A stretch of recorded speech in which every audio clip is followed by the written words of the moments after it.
My name is Nora. I'm 33 years old, and I'm a major in the United States Army Cyber Intelligence Command. Yesterday morning, I dropped my in-laws off at the airport for what they claimed was a luxury cruise. 30 minutes later, while driving back to base on the interstate, my phone rang. It was Rosa, our housekeeper of 10 years. Her voice was shaking. She begged me not to come home and told me to check our security cameras immediately.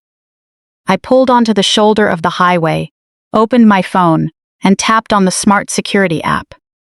What I saw next completely shattered my marriage in seconds. Through the high-definition lens of the living room camera, I saw my husband, Spencer, passionately embracing and kissing a young blonde woman. Beneath her tight dress was a very prominent baby bump. Spencer is the vice president of a top-tier wealth management firm, a Wall Street elite who always packaged himself as a picture of perfect ethics and moral superiority. Yet there he was, tangled up with a stranger in our entryway. But that wasn't even the worst part. What truly sent a chill down my spine were the two people walking in right behind them. Constance and Edward, my status-obsessed in-laws. They were rolling their suitcases right through my front door. These were the exact same people I had hugged goodbye at the airport terminal just minutes ago. They had fabricated the entire vacation for one single purpose: to trick me into leaving the house. I turned up the volume on my phone. The security system captured crystal clear audio and piped it right through my car speakers. I heard Constance slam an expensive bottle of champagne onto my marble kitchen island, her shrill, condescending voice echoing through the room. She threw her hands up in a victory gesture, loudly declaring that there was finally a real woman in the house. She told Spencer she was thrilled he had finally found someone who could actually give them an heir, rather than a sterile soldier who wasted all her time playing war games. Edward laughed loudly as he popped the cork. He chimed in, saying my military career was just a pathetic excuse to hide the fact that I was a complete failure as a wife and a mother. He praised the pregnant girl, calling her the true future of their family legacy. For 5 years of marriage, they had looked down on me. They treated my service to the country like some blue-collar joke that didn't fit into their luxury country club lifestyle.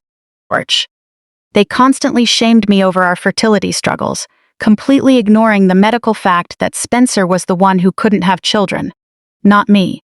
I sat in my car, staring at the screen. I didn't shed a single tear. My tactical training took over instantly, overriding any sense of shock or heartbreak. I shifted into drive, pulled a sharp U-turn across the highway, slammed on the gas, and sped back to my neighborhood. There was no way I was going to let these arrogant parasites celebrate my downfall inside the home I bought with my own hard-earned money and sacrifice. When I arrived, I didn't even bother with my keys. I raised my leg and kicked the front door with enough force to breach a compound in a combat zone. The heavy solid wood door slammed violently against the drywall with a deafening crash, instantly silencing their little celebration. All 4 of them froze around the kitchen island. Constance shrieked, dropping her expensive crystal flute. Champagne and shattered glass sprayed across the hardwood floor. Edward clutched his chest in terror, stumbling backward.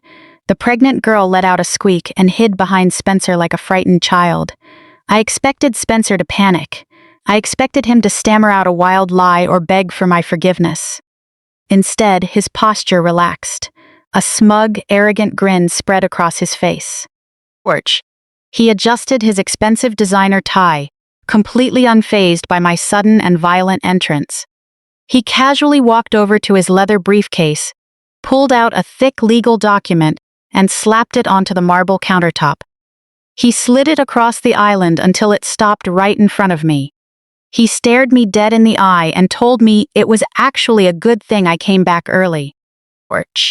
He said it saved him the trouble of packing up my cheap camouflage gear and dumping it at the military base. Then, pointing toward the door, he ordered me to get out of his house. I looked down at the document. It was a standard civilian general power of attorney. It was the exact form I had signed and trusted him with before my last cyber intelligence deployment to Germany. George. My signature was written clearly in black ink right at the bottom. Spencer crossed his arms, standing tall as if he had already won. He triumphantly announced that just this morning he had used that power of attorney to completely strip my name from the deed. He had legally transferred the property solely into his name and the name of his pregnant girlfriend, Lily. George. Constance stepped forward, her initial shock replaced by a cruel, victorious sneer. She told me the game was over, that I was now just a penniless, discarded veteran who was no longer welcome there. I stood completely still, analyzing the paper on the counter. I didn't yell. I didn't scream. I just looked at Spencer and smiled. George.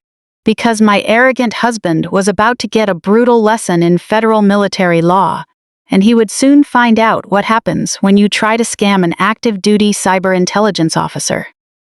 Spencer leaned over the kitchen island, mistaking my absolute calm for shock. He tapped his manicured finger on the forged deed, right next to my signature. George. He mocked me, saying I should have read the fine print before deploying to Germany last year. He bragged about how easy it was to walk into the county clerk's office this morning and sign my life away.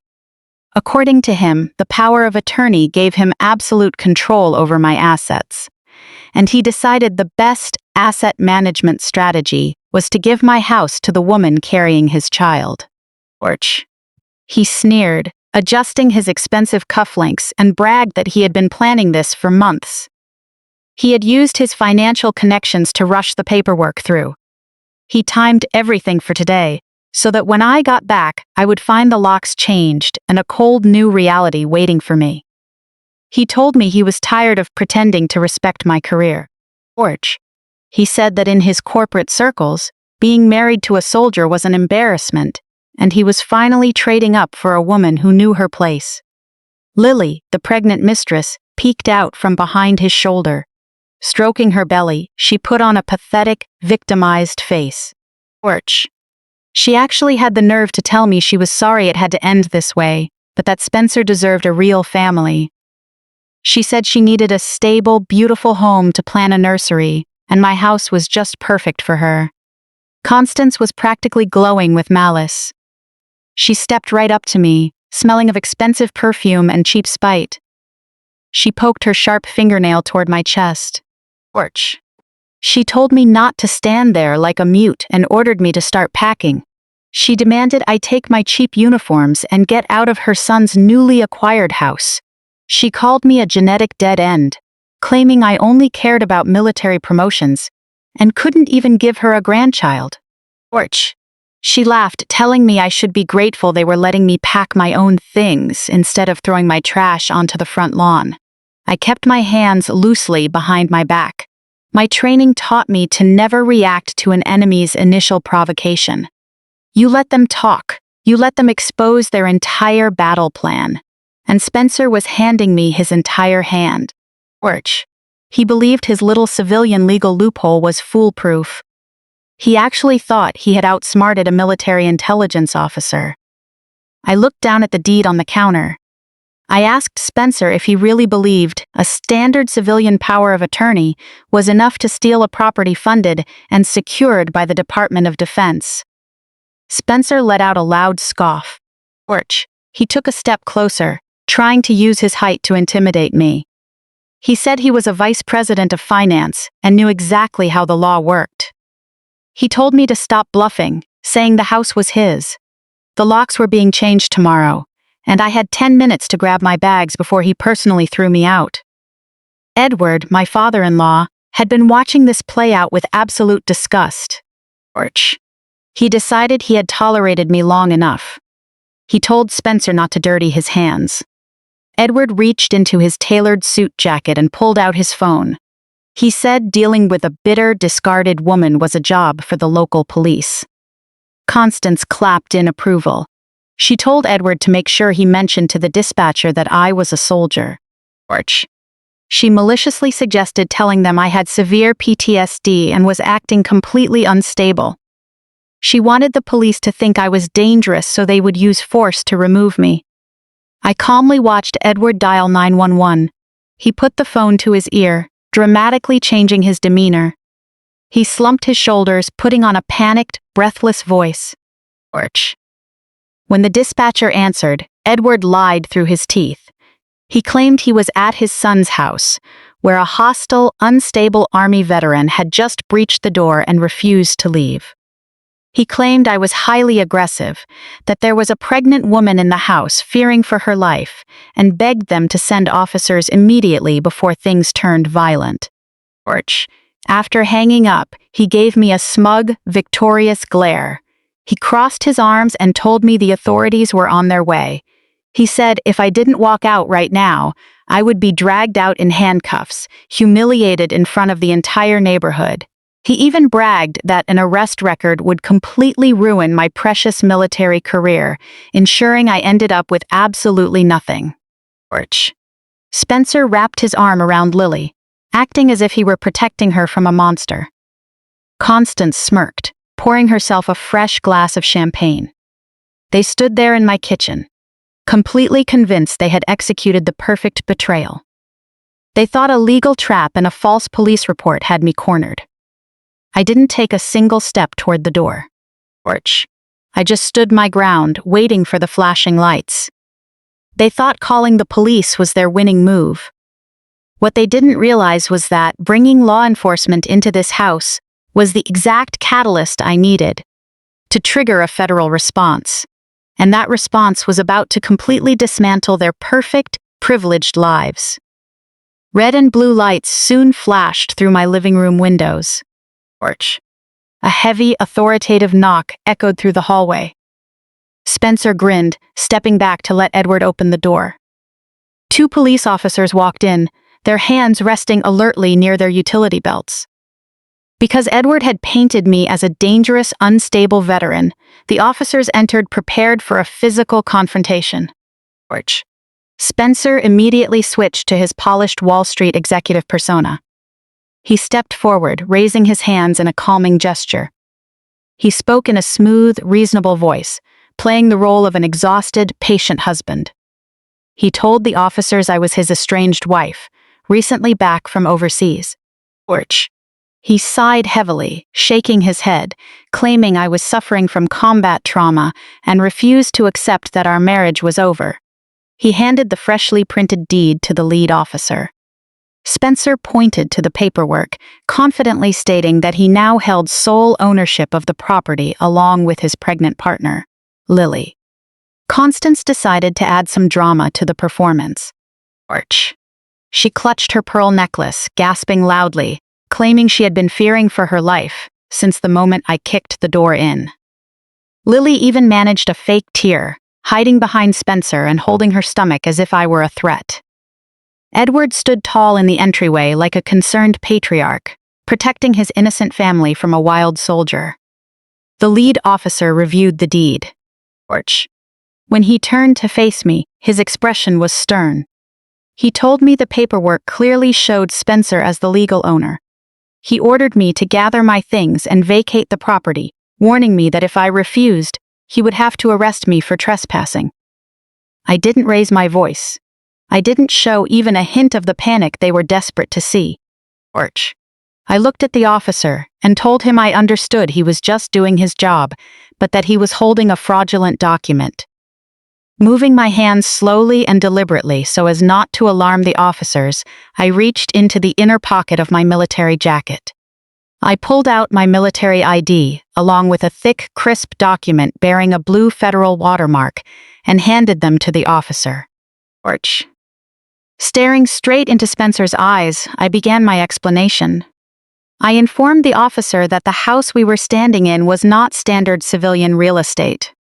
When I purchased this home using my combat pay, I placed it under a highly restrictive federal military trust. Orch. As an active duty major in the U.S. Army Cyber Intelligence Command, all of my assets are strictly protected under the Service Members Civil Relief Act. I explained that when it comes to overriding a federal military trust, a standard civilian power of attorney is completely invalid. Without direct authorization from the Department of Defense, it is legally impossible to alter this deed. The paper Spencer was holding was nothing more than garbage, and the county clerk who processed it had committed a massive jurisdictional error. The officer carefully examined my federal documents. The security barcodes and official military seals were undeniable. He realized instantly that he had almost been used to carry out an illegal eviction. His expression turned cold, and with a highly respectful nod, he handed my documents back to me. He turned to Spencer, completely dropping his polite tone. He informed Spencer that the deed he had filed this morning was completely null and void. He issued a stern warning, telling him that trying to alter a military trust deed while a service member is on active duty is a direct violation of federal law. The officer looked at my husband and told him he had just committed federal document fraud. Constance gasped, her face going pale as the reality began to sink in. Edward stepped forward angrily, demanding the police arrest me anyway, claiming I was still a threat. The officer shut him down immediately. He told the family I had every federal and legal right to remain in my home. Then, looking directly at Spencer, he warned him that if he tried to use force or attempted to change the locks, he would be the one leaving in handcuffs. The officers turned and walked out, leaving the family standing in a suffocating, humiliating silence. The silence in the kitchen was deafening. Constance slowly lowered her glass, her hands visibly shaking. Edward glared at the front door, his illusion of control completely shattered. But Spencer didn't back down. His brief panic evaporated, replaced by a dark, toxic rage. His fragile ego couldn't handle being publicly humiliated and outsmarted by a woman he considered beneath him. Dropping his charming facade entirely, he walked right up to me, his eyes burning with malice. He told me I could keep the empty shell of the house. He said a piece of real estate didn't matter to him, because he had already played his real winning card. With a cruel laugh, he whispered that while I was driving back from the airport, he had wired my entire $3 million retirement and combat savings into an untraceable offshore account. He leaned closer, whispering triumphantly that I was now completely broke. His words hung in the tense kitchen air. He was waiting for me to break. He expected me to fall to my knees and beg. Before I could even respond, the front door swung open again. The sharp click of high heels echoed on the hardwood. It was Monica, Spencer's arrogant sister. She strutted into my house, holding a thick manila folder, looking as if she already owned the place. Monica didn't even bother saying hello. She walked straight to the kitchen island and slammed the folder down next to the voided deed. She told me it was a divorce settlement drafted by her family's top corporate lawyers. She ordered me to sign it and leave with whatever dignity I had left. Crossing her arms, her massive diamond ring catching the light, she mocked my military career. She sneered, asking how I thought I could ever compete with a financial dynasty. To rub salt in the wound, Monica triumphantly announced that Constance and Edward had just taken out a $2 million mortgage on their family estate. She bragged that just yesterday, they had funneled every single penny directly into Spencer's wealth management firm to secure a wealthy future for Spencer, Lily, and the new baby. She smirked, claiming her family was an unbreakable financial fortress, and I was just a temporary mistake Spencer was finally fixing. Constance and Edward beamed with pride at their daughter's coldness. They truly believed their wealth made them untouchable, but their arrogant smiles froze. The moment another figure stepped through the front door. It was Andre, Monica's husband. Andre is a brilliant senior auditor who, for the last 7 years, had quietly endured this family's passive-aggressive remarks and blatant disrespect. They routinely mocked his public university education and treated him like hired help rather than a son-in-law. For the sake of peace, he had always stayed quiet. But today, Andre was done staying quiet. Without even looking at his wife, he walked right past her and stood directly next to me. The energy in the room shifted instantly. Andre reached into his tailored suit pocket and pulled out a silver USB drive, its metallic edge catching the kitchen lights. Monica snapped at him, demanding to know what he was doing, and ordering him to go wait in the car. Andre finally looked at her, his face completely cold. He told her he was done taking orders from a delusional family of frauds. He turned his sharp gaze to Constance and Edward, reminding them of every backhanded compliment, every insult to his intelligence, and every ounce of condescension they had thrown his way. Then, he pointed the USB drive directly at Spencer. Andre announced that for the past 3 months, he had been quietly conducting an independent internal audit of Spencer's praised wealth management firm. The room went dead silent. Spencer's smug posture faltered for a fraction of a second. Andre dropped the ultimate bombshell. He told Constance and Edward that their golden boy was no financial prodigy. Spencer was running a massive illegal Ponzi scheme. The elite firm was nothing but an empty shell. Andre revealed that Spencer had been bleeding money for over a year, desperately trying to fund his lavish lifestyle and the secret apartment he kept for Lily. The devastating truth hit everyone like a physical blow. The $2 million Constance and Edward had just secured by mortgaging their home? Andre told them coldly that it was already gone. Spencer had taken their family wealth to quietly pay off angry early investors just to keep the SEC off his back. Constance let out a horrific shriek. She stumbled back, clutching Edward's arm as if the floor had collapsed beneath her. Her denial kicked in instantly. Pointing a trembling finger at Andre, she screamed that he was a jealous, malicious liar.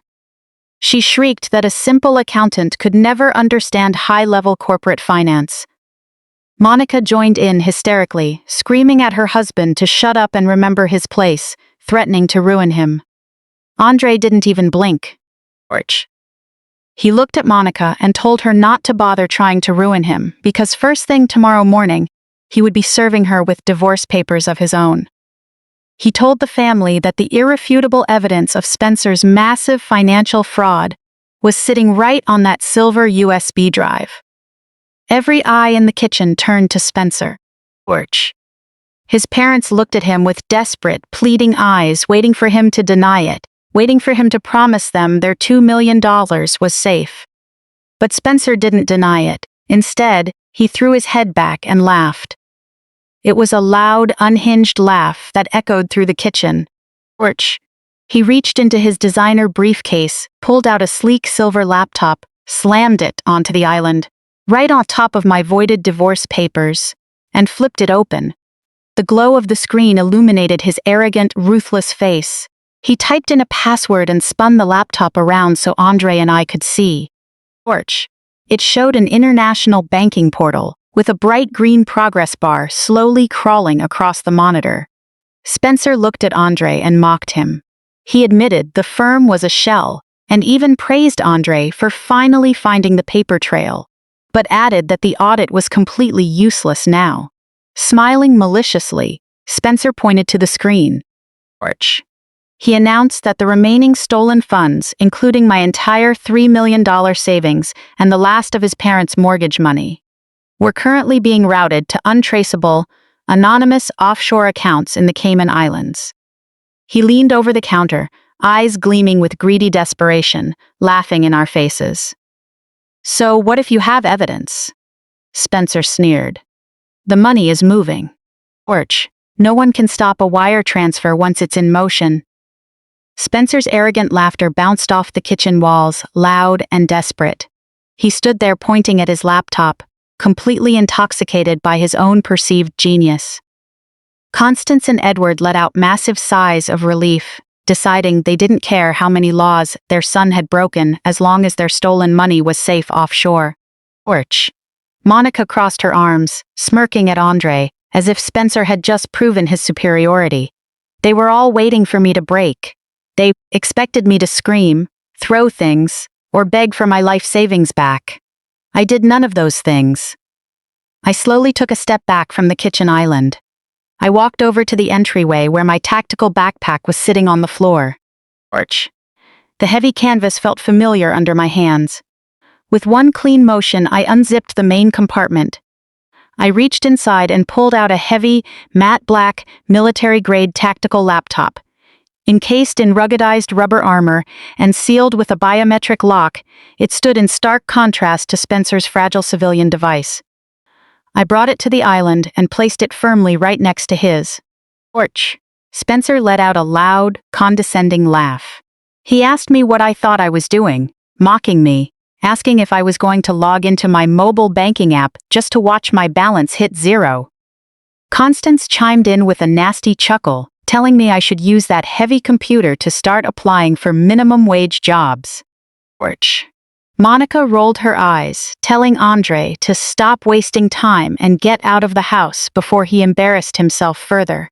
They were so blinded by their own arrogance that they had no idea what kind of weapon I had just placed on the table. I ignored their mocking completely.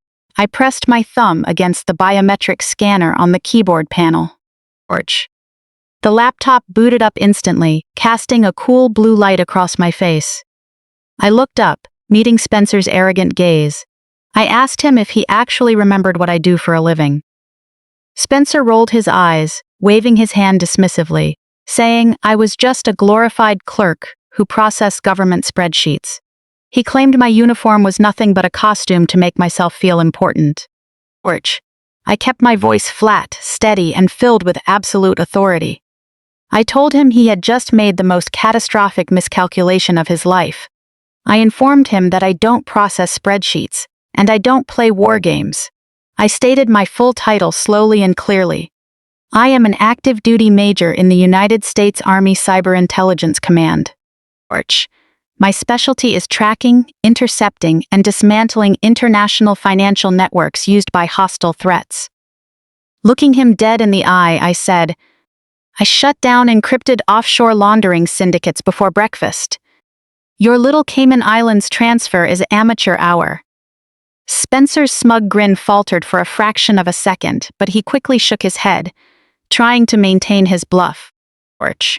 He pointed at his screen, shouting that the money was already in transit and that no one could intercept an active offshore routing protocol. He insisted the bank's encryption was unbreakable. I didn't even bother arguing with him. My fingers flew across the keyboard. The rhythmic, rapid clacking filled the silent kitchen. Within seconds, I bypassed standard civilian firewalls. Orch. I opened an encrypted terminal connected directly to federal oversight nodes. Andre stepped closer, his eyes widening in shock as he recognized the complex command line code scrolling rapidly across my screen. I spoke out loud as I typed, laying out exactly how I was dismantling his perfect escape plan. Orch. I explained that multi-million-dollar international wire transfers don't just vanish into thin air. They have to jump between heavily monitored clearinghouses, requiring digital handshakes between international servers. I told Spencer that I was currently accessing the exact routing node his bank was using to move the stolen funds out of the country. Orch. I entered another sequence, locking onto the specific digital signature of the transaction. The color began to drain from Spencer's face. The reality of my words was finally sinking in. He instinctively reached for his own laptop, but he was completely powerless. He had absolutely no control over the invisible battlefield I fight on every single day. Orch. Edward stepped forward, demanding to know what I was doing to his money. Constance gripped the edge of the marble counter, her knuckles turning white. Lily shrank into the corner, already sensing that the luxury future Spencer had promised her was evaporating. I entered one final command and hit the enter key with a sharp tap. I didn't look at my screen. My eyes were locked onto Spencer. Orch. I told him to take a close look at his transfer status. Spencer scrambled, his eyes darting frantically to his monitor. The bright green progress bar that had been steadily creeping toward the finish line suddenly froze. Spencer slammed his screen. He mashed the refresh key. He frantically pounded the keyboard with trembling fingers, sweat breaking out on his forehead, but nothing happened. Orch. He stood there, his jaw dropping in absolute horror, staring at the frozen digits. The multi-million-dollar transfer was locked, permanently stuck at 99%. He slammed his fist onto the kitchen island, rattling the empty champagne glasses. "Torch," he mumbled to himself, insisting the bank servers were just experiencing a temporary glitch, refusing to believe I had single-handedly destroyed his perfect financial escape. Suddenly, the banking portal vanished from his screen. The entire display of Spencer's laptop flashed a bright, warning red. "Torch." A massive alert message appeared in bold black letters right in the center of his monitor. "Ovrai inspection. Assets frozen by Department of Defense." Spencer recoiled as if the computers had physically burned his hands. He stumbled back, his eyes filled with absolute terror. I stood tall, arms relaxed at my sides, and explained exactly what I had done to his perfect plan. "Torch." I told him I didn't just cancel the transaction. I took the specific Cayman Islands routing numbers he was using and flagged them on a highly classified federal anti-terrorism financial watch list. I explained that his offshore accounts were now categorized by the United States government as a potential national security threat. Torch. The money wasn't going back to his business account, and it wasn't going to his tropical island haven. It was stuck in absolute federal limbo. I told him that, because he attempted to steal funds belonging to an active duty intelligence officer and move them through unverified international networks, he had triggered automatic, irreversible security protocols. Torch.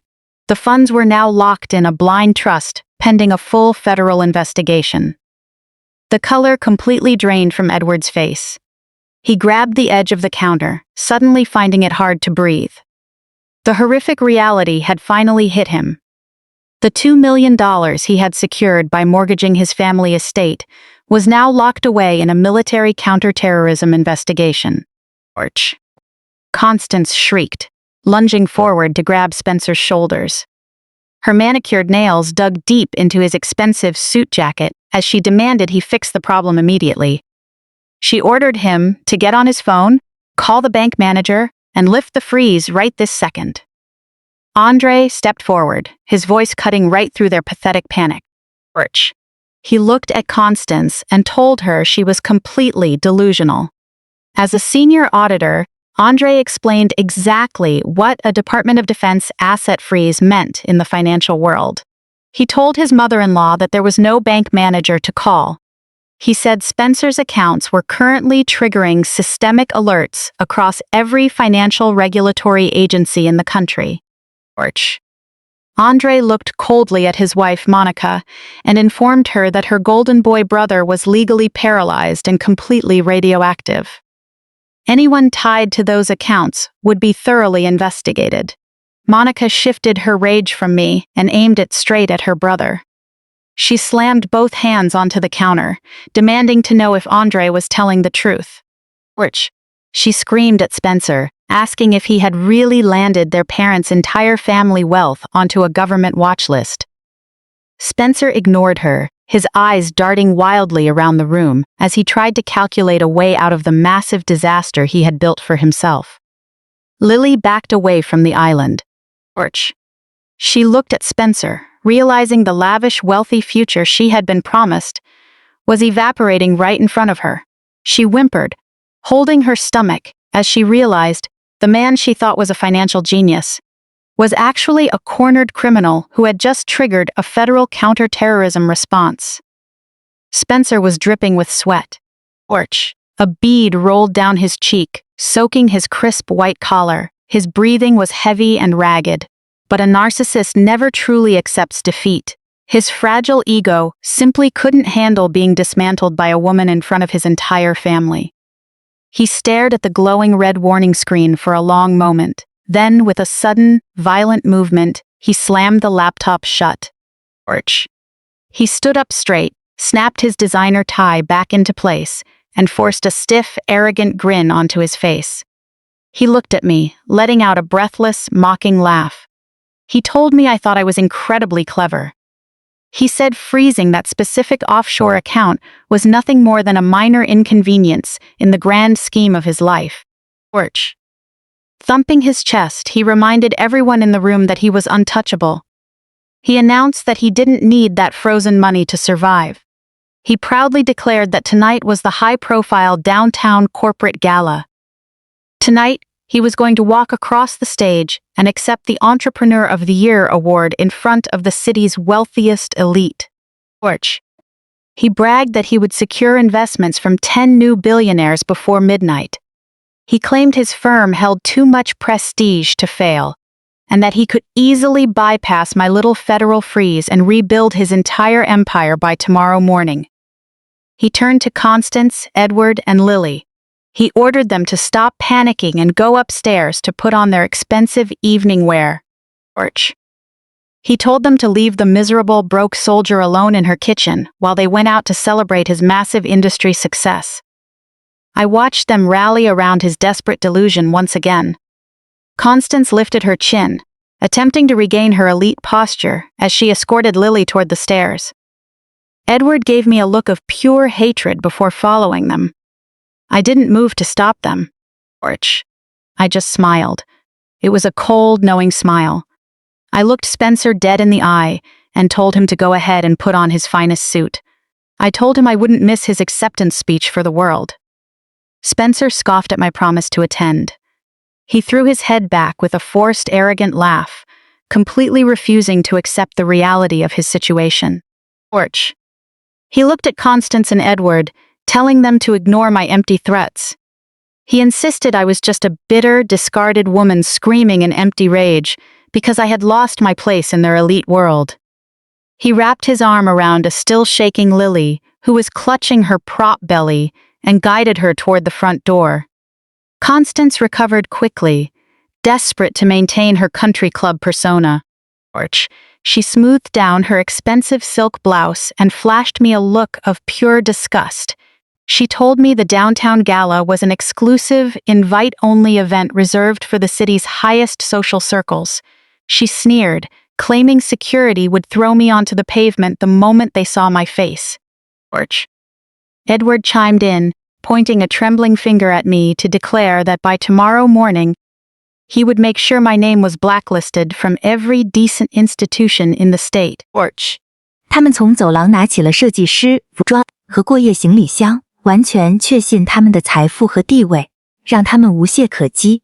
Monica glared at Andre, demanding he follow them to the car immediately. She ordered him to stop embarrassing her, and reminded him exactly which family was paying for his lifestyle. Andre didn't move an inch. He stood firm in my kitchen, hands loosely in his tailored suit pockets. He looked at his wife and calmly told her that as a senior auditor, he earned every single penny on his own. He said he was officially done playing the accessory to a family of narcissists and frauds. He told Monica he would see her in court and suggested she find herself a very good criminal defense lawyer. Monica let out a furious shriek, stomping her expensive heels against the hardwood floor as she stormed out the front door. Spencer, Lily, Constance, and Edward followed close behind. The heavy oak door slammed shut, leaving the house in absolute silence. Their desperate desire to maintain their public image blinded them completely to the massive legal storm gathering to destroy their lives. They were actually going to that gala. They were going to smile for the cameras, sip expensive champagne, and pretend to be untouchable billionaires, all while a federal anti-terrorism freeze held their stolen assets dead in a digital cage. I stood in the center of the kitchen, letting out a long, slow breath. The chaotic energy of the last hour faded, replaced by a sharp, icy clarity. Andre turned to face me. For a moment, we just looked at each other, two people who had spent the last several years being undervalued, mocked, and marginalized by the exact same toxic family. There was a deep, unspoken mutual respect between us. Andre reached into his pocket and pulled out the silver USB drive. He walked over to the kitchen island and placed it firmly in front of me. He said that for the past 3 months, he had worked late into the night, carefully tracking every single fraudulent transaction Spencer had made. He explained that the drive contained irrefutable evidence of a massive Ponzi scheme, complete with the exact ledgers, forged tax returns, and routing numbers for the offshore shell companies. More importantly, Andre told me the drive contained a master list of the victims. Spencer had been systematically draining the investment accounts of the exact billionaires hosting the gala tonight. Torch. The very people about to hand Spencer a trophy for business genius were the exact same people he had been robbing blind for over a year. Andre pushed the USB drive across the marble counter. He told me it was time to tear Spencer's world down by the roots. I picked up the drive, feeling the cold metal in my palm. I thanked Andre for his integrity. Torch. I told him it took incredible courage to stand up against a family that had spent years trying to break his spirit. Andre just nodded, a quiet pride in his eyes. He said he was tired of watching arrogant people get away with ruining others. Right then, the laundry room door opened. Rosa, my housekeeper of 10 years, quietly stepped into the kitchen. Porch. She had been standing in the hallway, catching every single word of the confrontation. Rosa was a kind, sharp woman who had always treated me with maternal warmth, especially when Constance was at her worst. She saw right through the way Spencer treated me behind closed doors. She was the one who had called to warn me away. Rosa didn't offer me a tissue. She didn't look at me with pity or sadness. Instead, her eyes burned with fierce determination. She walked right past the kitchen island and headed straight for the hallway closet. She threw open the double doors, reached inside, and pulled out a dark garment bag. With a swift, decisive motion, she unzipped it to reveal my Army service uniform, my Class A's. She had picked it up from the dry cleaners just yesterday, and it was pressed to absolute perfection. The deep blue fabric was spotless. The white shirt was perfectly starched, and the gold buttons gleamed under the kitchen lights. Rosa walked over and placed the uniform in my hands. She looked me dead in the eye and told me it was time to go to work. I took the uniform from her, a powerful sense of purpose washing over me. I stepped into the guest bathroom to change. I stripped away the casual travel clothes and slipped into the uniform that represented over a decade of discipline, sacrifice, and honor. I buttoned the deep blue jacket. I slicked my hair back into a tight, regulation-perfect bun. Standing in front of the bathroom mirror, I opened a small velvet box I always kept in my travel bag. Inside were my commendations and my unit insignia. I pinned each ribbon carefully to my chest. Every piece of metal represented a successful Black Ops mission, a dismantled enemy network, a neutralized threat. I attached the silver USB drive to a black tactical lanyard and tucked it securely into the inside pocket of my jacket. I looked at my reflection. I wasn't a broken, weeping ex-wife looking for closure or an apology. I was a highly trained active duty officer in the United States Army Cyber Intelligence Command. Spencer thought he could hide behind velvet ropes and private security. He thought his expensive suit and smooth corporate lies would protect him from the consequences of his actions. I stepped out of the bathroom and back into the kitchen. Andre and Rosa looked at me, my posture noticeably taller as I entered the room. I checked the heavy silver tactical watch on my wrist. The gala was set to begin in exactly 45 minutes. I looked at Andre and told him we had a target to lock down. I wasn't going to that banquet hall to cause an emotional scene. I was deploying to that venue to execute a precise tactical decapitation. I was going to ensure Spencer never saw the sunrise as a free man. The crystal chandeliers of the grand ballroom cast a warm, golden glow over the city's wealthiest elite. It was a sea of tailored tuxedos, diamond necklaces, and fake smiles. The air was thick with the scent of expensive champagne and roasted truffles. Right in the center of this vanity fair, Spencer was in his element.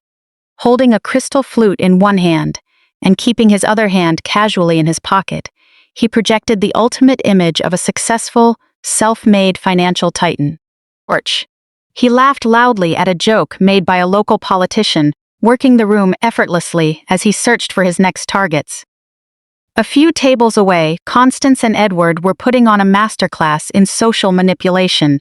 Seated at a highly sought-after VIP table, they mingled with aging billionaires.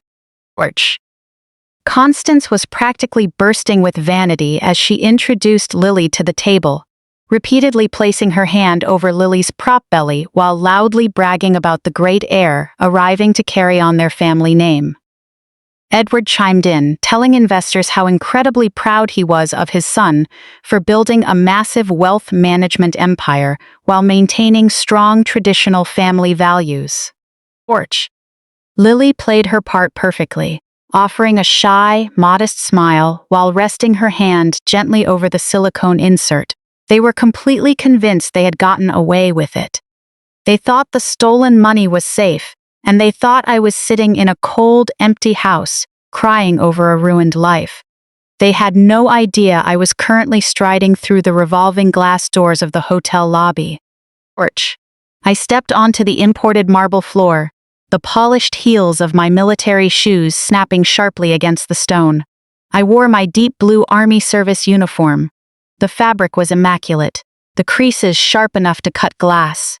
The gold buttons flashed under the lobby lights, and my commendations hung heavy on my chest. I didn't look like a bitter woman trying to crash a party. I looked like an officer arriving to execute a tactical operation. I walked with absolute purpose toward the entrance of the grand ballroom. A thick velvet rope blocked the main archway, guarded by two massive men in dark suits. Wearing earpieces and holding clipboards, they stood as the gatekeepers to the city's elite. As I approached, the taller guard stepped directly into my path. He raised a hand, looking down his nose at me with a smirk. He told me it was a private, invite-only corporate dinner. He claimed they weren't accepting military donations tonight, and ordered me to turn around and leave the premises. I stopped exactly 2 feet from him. My posture remained rigid, my face completely expressionless. I told him I wasn't there looking for a handout. I stated that I had highly classified official business inside that ballroom and demanded he step aside immediately. The second guard let out a patronizing chuckle. Crossing his arms, he said I clearly didn't understand how high society events worked. He told me that unless my name was on the platinum guest list, I wasn't getting past the velvet rope. He actually had the nerve to reach out, attempting to physically grab my shoulder to push me back toward the lobby exit. Before his hand could even touch the fabric of my uniform, a booming, authoritative voice echoed down the corridor behind me. The voice demanded the guard step back immediately and show proper respect to an officer. I turned my head slightly. Walking toward us was a highly decorated U.S. Army general. He was an older, imposing man, his chest covered in rows of combat ribbons and service medals. He was one of the distinguished keynote speakers invited to the gala tonight, representing military contractors who routinely did business with the city's financial sector. I recognized him instantly from Pentagon briefings. This was General Bradley Jenkins. The two guards turned absolutely pale. They dropped their hands and took a quick step back, completely broken by the sheer presence of the high-ranking military commander. General Jenkins stopped right in front of me. His sharp eyes scanned my face before landing on the specialized cyber intelligence insignia pinned to my uniform. A flash of recognition crossed his features. He nodded, telling me he had read my latest operational report on international financial tracking. He said the work I was doing for the Department of Defense was absolutely outstanding. I snapped to attention, delivering a crisp, regulation-perfect salute. General Jenkins returned it instantly, giving me the absolute respect of a fellow soldier. Then he turned a cold gaze toward the trembling guards. He asked them if there was an issue with his personal guest entering the venue. The taller guard swallowed hard, shaking his head frantically. He stammered out an apology, saying there had been a massive misunderstanding, and that both of us were free to pass. He scrambled to unhook the velvet rope, pulling it wide open. General Jenkins offered me a faint smile and gestured toward the ballroom entrance, letting me lead the way.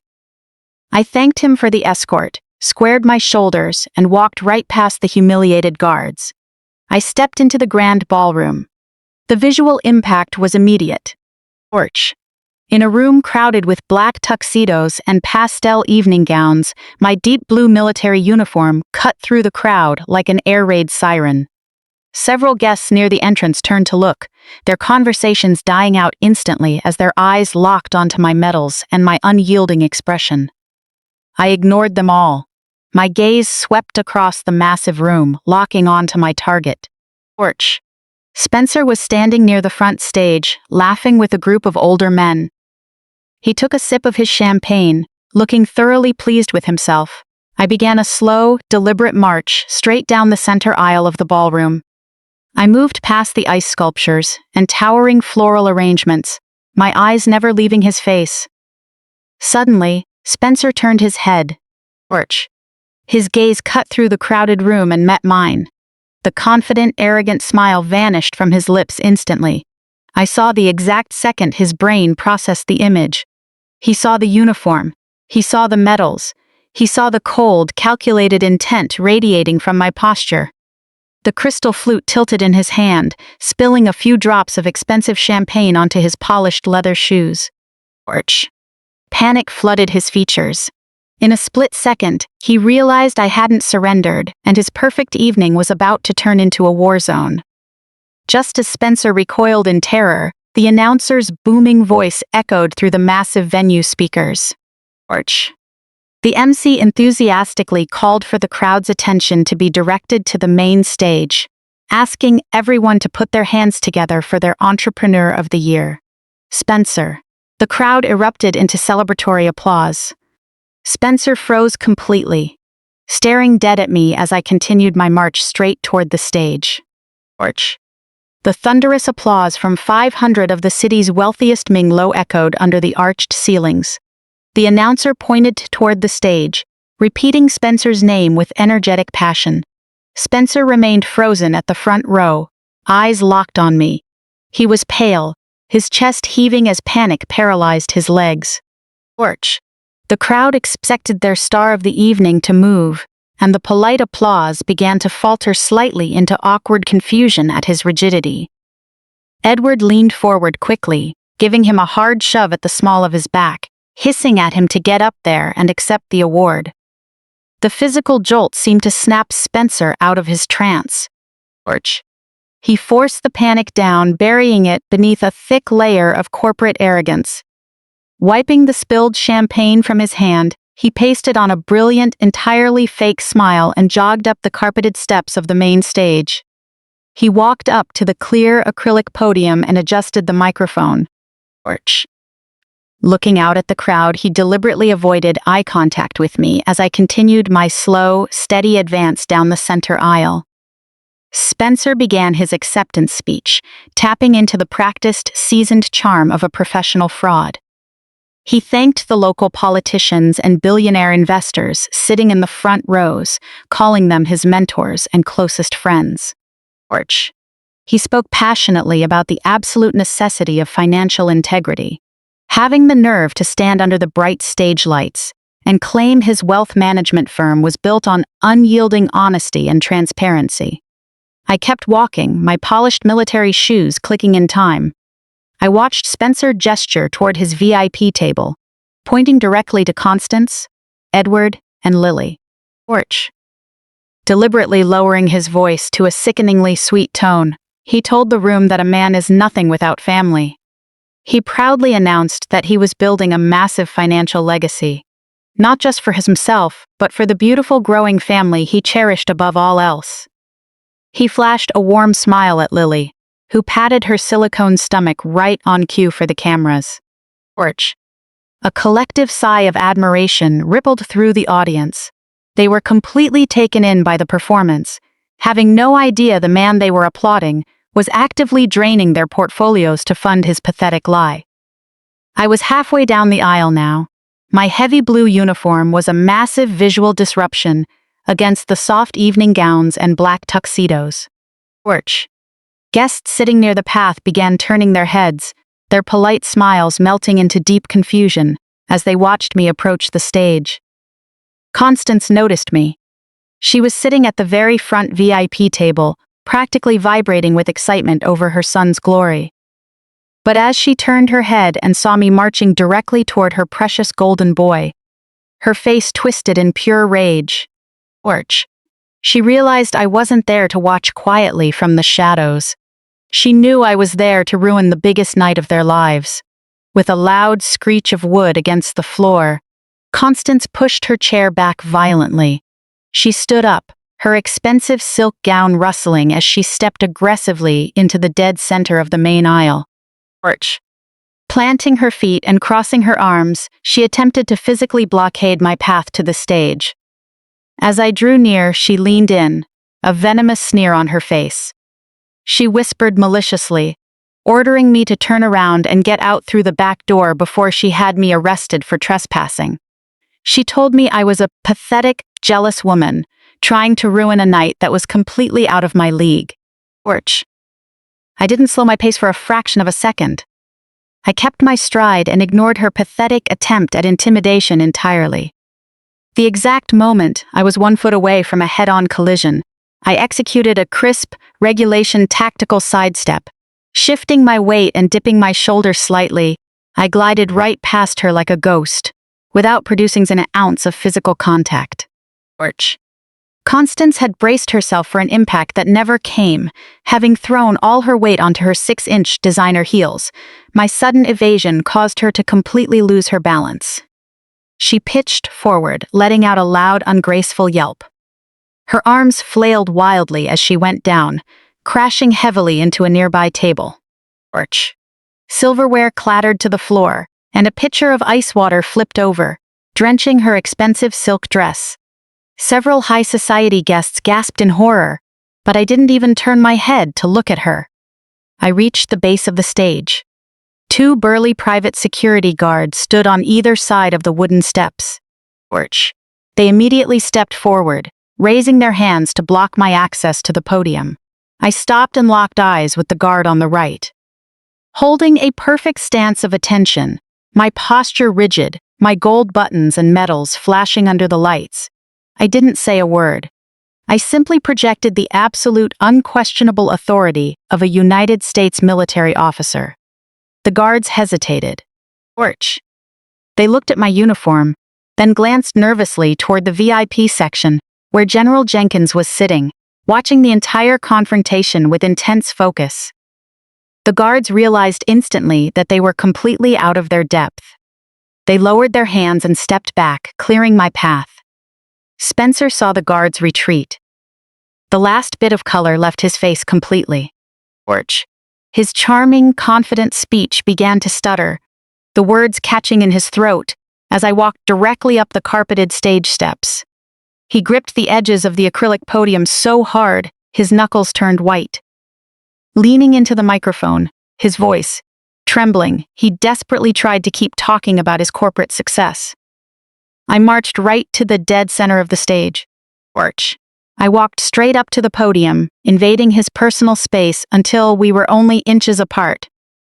He was sweating profusely, his eyes darting wildly toward the exits. I didn't wait for him to finish his sentence. Reaching out, I grabbed the microphone stand and ripped it right out of his trembling hands. The sharp squeal of audio feedback pierced the silent room as I took hold of the microphone. Spencer froze for a second before his corporate survival instincts kicked in. He turned to the audience and forced a tight, fake smile, pretending this was some sort of orchestrated, albeit awkward, surprise from his spouse. He stepped closer to me, his chest heaving beneath his tailored tuxedo. Clenching his jaw, he hissed in a low, furious whisper, ordering me to get off his stage immediately. He told me I was making a complete fool of myself, and that I was going to ruin the most important night of his life. He reached out, attempting to smoothly grab the microphone back, keeping his movement small, so the billionaire investors in the front row wouldn't notice the absolute panic radiating through his body. I simply stepped back, keeping the microphone completely out of his reach. Porch. I hadn't spoken a single word into it yet. I didn't need to. I let the suffocating, intensely uncomfortable silence stretch across the massive room. Spencer demanded to know what I was doing, his whisper turning into a desperate hiss. I ignored his panicked questioning completely. My eyes were locked onto the master audiovisual console, embedded into the side of the acrylic podium. Porch. That console was the central hub controlling the massive projection screens, the surround sound speakers, and the custom lighting for the entire luxury venue. I reached into the inside pocket of my deep blue uniform jacket and pulled out a specialized military decryptor drive, a tactical tool I had used during overseas cyber deployments to bypass localized network security protocols. Porch. Spencer watched in utter confusion as I stepped past him and plugged the drive directly into the console's USB port. He hissed at me to get my hands off the equipment, but my fingers were already flying across the small touchscreen interface. I executed a rapid series of override commands, deploying a localized script that completely locked the venue's tech crew out of their own system. Porch. Above our heads, the 3 massive projection screens spanning the width of the ballroom stage began to flicker violently. The pristine, glowing logo of Spencer's wealth management firm distorted, glitching into a wall of pixelated static before vanishing entirely. Spencer spun around, looking up at the screens in pure dread. He realized too late that I had hijacked the entire audiovisual feed. Porch. The static cleared, replaced by a crystal-clear, high-definition video. It was the security footage from my living room, captured just a few hours ago. The video filled the massive 50-foot screens, giving all 500 elite guests an unobstructed view. There was Spencer, standing in our bright entryway, passionately kissing Lily. Porch. The audience watched in shock as his hands moved over the young woman in the tight maternity dress. But that was just the visual weapon. I routed the security camera's audio feed directly into the ballroom's surround sound system, throwing the volume wide open so it reached every corner of the massive hall. My mother-in-law's clear, undeniable voice filled the room. Porch. Constance's shrill, condescending tone echoed off the walls as she toasted to a real woman who could actually give them an heir. The entire room of high society investors, local politicians, and military contractors listened in absolute shock as Constance openly mocked a deployed soldier. Porch. They heard her call my service a pathetic excuse to play war games. They heard Edward laugh on the recording, hailing the pregnant mistress as the true future of their elite legacy, while casually dismissing my existence as a worthless joke. The reaction inside the grand ballroom was instant and devastating. A collective gasp swept through the audience of 500 elites. Porch. The polite, quiet atmosphere of the luxury gala was completely shattered. Wealthy investors pointed at the massive screens, their mouths open in utter disbelief. The wives of prominent local politicians covered their mouths, whispering furiously as they watched this supposed family man fondle his pregnant mistress on camera. Porch.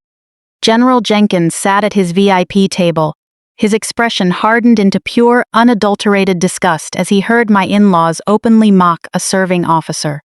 Seated just a few feet away from the general, Constance and Edward had collapsed into their chairs, their faces turning a sickly, pale gray. Porch. Their illusion of a flawless, untouchable family legacy was being brutally broadcast to their entire social circle. The fake facade of their traditional family values was being burned down in real time, exposing the ugly, greedy truth beneath it. Spencer finally broke.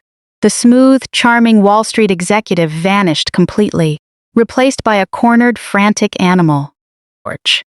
His breath came in ragged gasps as he realized his career and reputation were turning to ash right in front of him. He lunged like a madman toward the side of the acrylic podium, his hands clawing wildly at the thick bundle of audiovisual cables. He tried to physically rip the cords from the console to kill the audio and shut down the massive screens displaying his infidelity. Porch. He slammed his body against the podium, screaming for the venue security to shut down the main stage power immediately. Just before his hands could reach the main power line, a tall, imposing figure bolted from the very first row of the audience. It was Andre. He bounded up the stage steps with absolute purpose. For years, Andre had maintained his dignity while enduring the quiet discrimination and blatant disrespect of Spencer and his parents in this hostile, high-society environment. But tonight, he wasn't holding back. Andre didn't say a word. He stepped directly between Spencer and the console, planting his feet firmly before delivering a massive, two-handed shove straight to Spencer's chest. Spencer stumbled backward heavily, his expensive leather shoes sliding across the polished stage floor. He was knocked clean off his feet, sent sprawling away from the wires, forced to watch the humiliating footage continue to play to the entire room. Andre stood over Spencer, his broad shoulders forming a wall that completely blocked the panicked executive from touching the cables. I gave my brother-in-law a brief nod of respect. I didn't waste a single second. I turned my attention back to the main touchscreen on the acrylic podium. The shocked whispers of the crowd had already built into a roaring hum of outrage. I tapped the command overrides on the console, cutting the video feed. The massive 50-foot projection screens went black for a fraction of a second. Then, I accessed the encrypted files on the silver USB drive Andre had given me. I opened the master audit folder and mirrored it directly onto the ballroom displays. The screens lit up again. This time there was no scandal video. Instead, the monitors were filled with hundreds of rows of highly complex financial spreadsheets, forged tax returns, fraudulent balance sheets, and highlighted bank transfer logs. I brought the microphone to my mouth. I didn't shout. I used the piercing, authoritative command voice I had honed through years of military briefings. I told the 500 elite guests to take a very close look at the screens above them. I announced that what they were looking at was not a simple clerical error. It was the complete, undeniable internal audit of Spencer's wealth management firm. A comprehensive audit conducted secretly over the last 3 months by a senior auditor who refused to let theft be swept under the rug. I began a slow pace across the stage, my polished military shoes striking the wooden floor with a steady, commanding rhythm. I explained exactly how their golden boy operated. I detailed how Spencer had built a massive, sophisticated Ponzi scheme right under their noses. I pointed to a specific offshore routing number highlighted in bright red on the screen. I informed the room that Spencer's firm was an empty shell. He had been bleeding money for over a year, desperately moving funds between fake shell corporations in the Cayman Islands just to cover his tracks. I explained that he had been using the investments of new clients to quietly pay off early, angry investors who threatened to report him to the SEC. The murmurs in the crowd grew louder. The atmosphere in the grand ballroom was shifting rapidly from shock to genuine panic. I decided it was time to make it personal. I tapped the podium screen, zooming in on a specific ledger, and read a name out loud. It belonged to a prominent real estate mogul sitting at table 4. I looked directly at him and read the exact amount of his initial investment. Then, I read off a transaction log showing his money had been routed directly into a private account controlled entirely by Spencer. I tapped the screen again, blowing up another highlighted row. I read the name of a local shipping tycoon sitting in the front row. I showed the entire ballroom how his $2 million deposit had been split in half on the very day of the transfer. I explained that one half was used to quiet a desperate client demanding a withdrawal, while the other half was wired to a private real estate holding company to purchase a luxury downtown penthouse. For Lily, I didn't stop there. I scrolled down the master list, reading off name after name of the city's wealthiest elites sitting in that very room. I showed them receipts for private jet charters. I showed them astronomical bills for diamond jewelry and lavish tropical vacations. I made it crystal clear. Every single luxury had been directly funded by their stolen retirement accounts and drained portfolios. The polite, quiet atmosphere of the luxury corporate gala dissolved. The ballroom erupted into absolute chaos. Torch. The real estate mogul slammed his fist onto his table, shattering his crystal wine glass, and bolted to his feet. His face turned a deep, furious purple as he roared at Spencer, demanding to know where his money was. The shipping tycoon threw his linen napkin to the floor and charged toward the edge of the stage, demanding his funds back immediately. Torch. Dozens of highly influential investors stood up, screaming, accusing, and completely losing their minds. The security guards who had tried to block my entry earlier were now desperately trying to form a human wall, struggling to hold back a mob of furious billionaires who looked ready to tear Spencer to pieces. Torch. Spencer remained on the floor where Andre had shoved him, clawing his way backward like a terrified coward. He pressed his back against the bottom of the projection screen, trying to put as much distance between himself and the audience as possible, his breathing shallow and rapid. He couldn't spin any more corporate lies. The undeniable proof was towering right over his head. Torch. Edward sat paralyzed at the VIP table, clutching his chest and sinking deep into his chair. The wealthy men he had played golf with for 2 decades were now staring at him with pure rage and accusation. His family's perfect social reputation was being shredded into millions of pieces right before his eyes. Constance couldn't handle the destruction of her elite world. Torch. The panic and public humiliation snapped her fragile nerves completely. She refused to believe her son was a common criminal. She refused to accept they were ruined. In a desperate delusional attempt to save her son's public image and quiet the angry crowd, she bolted to her feet, knocking her heavy dining chair to the floor with a loud crash. Torch. Constance forced her way to the very edge of the stage, waving her arms wildly to get the attention of the screaming investors. She pointed a trembling finger at me, her voice cracking as she shrieked over the deafening noise. She claimed I was forging the financial documents, screaming to the crowd that I was just a bitter, sterile woman trying to ruin a good man out of revenge. Torch. She pointed frantically to Lily, who was sobbing at the VIP table, claiming she was carrying the only true heir to their family line. She actually tried to justify a massive corporate fraud to a room of robbed billionaires, crying out that Spencer had done it all just to raise his child. I stood on the stage, looking down at my hysterical mother-in-law. Torch. I didn't raise my voice to match her screaming. I simply leaned close to the microphone. I told Constance that her desperation was pathetic, but her ignorance was fatal. I told her that she had mortgaged her family estate and thrown away $2 million for a complete ghost. I tapped the master controls on the podium. Torch. The screen behind me switched from the financial audit and pulled up a new, highly encrypted file from my military laptop.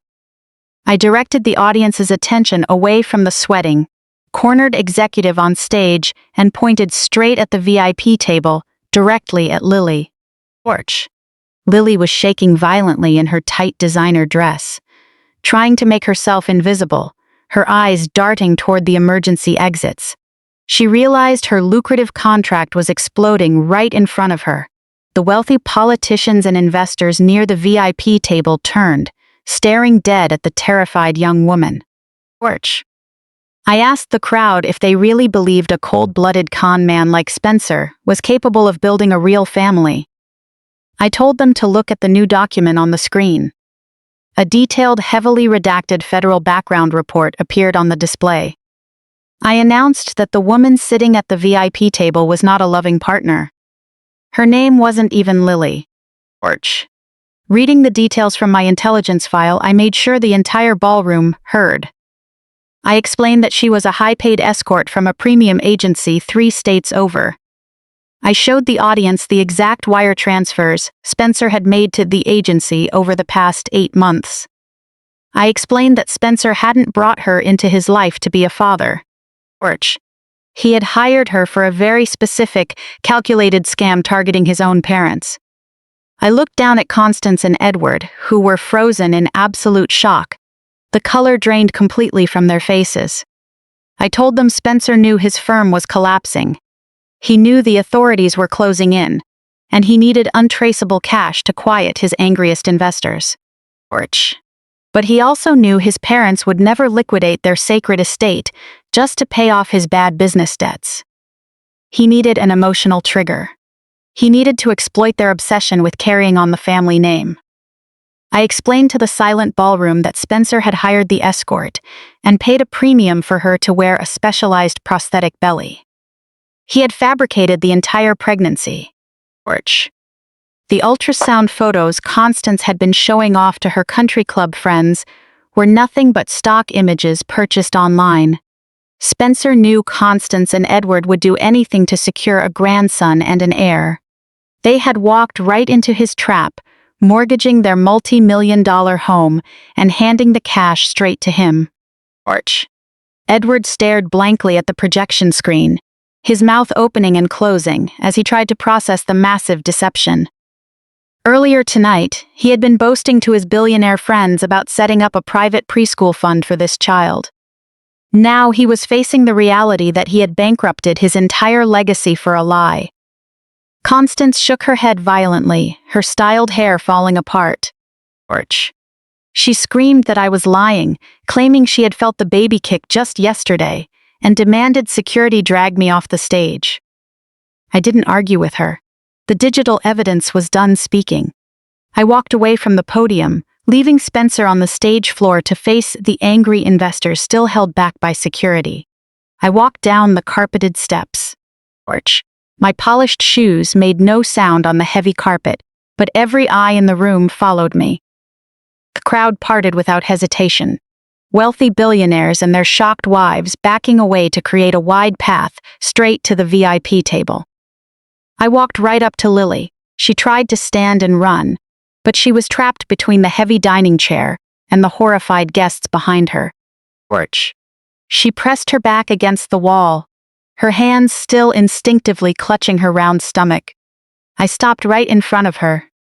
Constance tried to lunge forward to protect her supposed daughter-in-law, but Andre stepped into the aisle, blocking her easily, and forming a physical wall between her and my target.